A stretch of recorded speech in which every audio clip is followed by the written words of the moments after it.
विचार रखे हैं वह बहुत ही महत्वपूर्ण है। हम सभी देश की सीमाओं की रक्षा में दिन रात लगे हमारे वीर जवानों के साथ चट्टान की तरह खड़े हैं। उनकी वीरता, उनके कौशल, उनकी सूझबूझ पर देश अटूट विश्वास रखता है। इस सर्वदलीय बैठक के माध्यम से मैं शहीदों के परिवारों को भी ये विश्वास दिलाता हूं कि पूरा देश उनके साथ है, पूरा देश उन्हें नमन करता है। साथियों, पूर्वी लद्दाख में जो हुआ उसको लेकर आपने रक्षा मंत्री जी और विदेश मंत्री जी को सुना भी और प्रेजेंटेशन को भी देखा। न वहां कोई हमारी सीमा में घुस आया है, न ही कोई घुसा हुआ है, न ही हमारी कोई पोस्ट किसी दूसरे के कब्जे में है। लद्दाख में हमारे 20 जाबाज शहीद हुए, लेकिन जिन्होंने भारत माता की तरफ आंख उठाकर देखा था, उन्हें वो सबक सिखा कर गए हैं। उनका ये शौर्य, ये बलिदान हमेशा हर भारतीय के मन में अमिट रहेगा। साथियों, निश्चित तौर पर चीन द्वारा एलएसी पर जो किया गया है उससे पूरा देश आहत है, आक्रोशित है। ये भावना हमारी इस चर्चा के दौरान भी आप सबके माध्यम से बार बार प्रकट हुई है। मैं आपको भी आश्वस्त कर रहा हूं कि हमारी सेना देश की रक्षा के लिए कोई कसर नहीं छोड़ रही है। डिप्लॉयमेंट हो, एक्शन हो, काउंटर एक्शन हो, जल थल नभ में हमारी सेनाओं को देश की रक्षा के लिए जो करना है वो कर रही है। आज हमारे पास ये कैपेबिलिटी है कि कोई भी हमारी 1 इंच जमीन की तरफ आंख उठाकर भी नहीं देख सकता। आज भारत की सेनाएं हर सेक्टर में एक साथ मूव करने में पूरी तरह सक्षम है। ऐसे में हमने जहां एक तरफ सेना को अपने स्तर पर उचित कदम उठाने की छूट दी है, वहीं दूसरी तरफ डिप्लोमेटिक माध्यमों से भी चीन को अपनी बात दो टूक स्पष्ट कर दी है। भारत पीस और फ्रेंडशिप चाहता है, लेकिन अपनी सॉवरेनिटी की रक्षा हमारे लिए सर्वोपरि है और आप सबने भी इसी भाव को प्रकट किया है।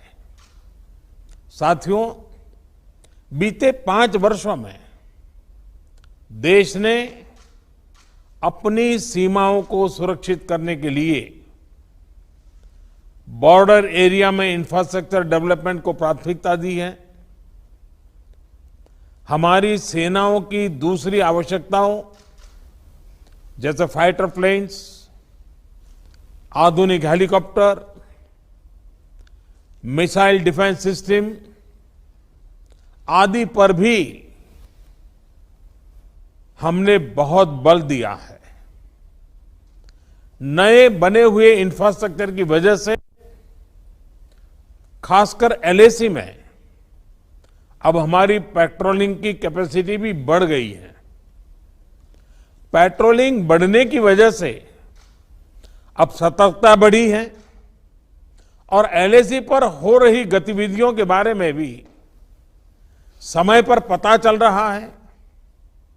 जिन क्षेत्रों पर पहले बहुत नजर नहीं रहती थी, अब वहां भी हमारे जवान अच्छी तरह से मॉनिटर कर पा रहे हैं, रिस्पॉन्ड भी कर पा रहे हैं। अब तक जिनको कोई पूछता नहीं था, कोई रोकता टोकता नहीं था, अब हमारे जवान डगर डगर पर उन्हें रोकते हैं, उन्हें टोकते हैं। बेहतर हो रहे इंफ्रास्ट्रक्चर से एक मदद ये भी मिली है कि हमारे जवान जो उस कठिन परिस्थिति में वहां तैनात रहते हैं, उन्हें साजो सामान पहुंचाने में आसानी हुई है। साथियों, राष्ट्रहित, देशवासियों का हित हमेशा हम सभी की सर्वोच्च प्राथमिकता रही है। चाहे ट्रेड हो, कनेक्टिविटी हो, काउंटर टेररिज्म हो, भारत ने कभी किसी बाहरी दबाव को स्वीकार नहीं किया है। राष्ट्रीय सुरक्षा के लिए जो भी जरूरी कार्य है, जो भी जरूरी इंफ्रास्ट्रक्चर का निर्माण है, उसे इसी तरह तेज गति से आगे भी किया जाता रहेगा।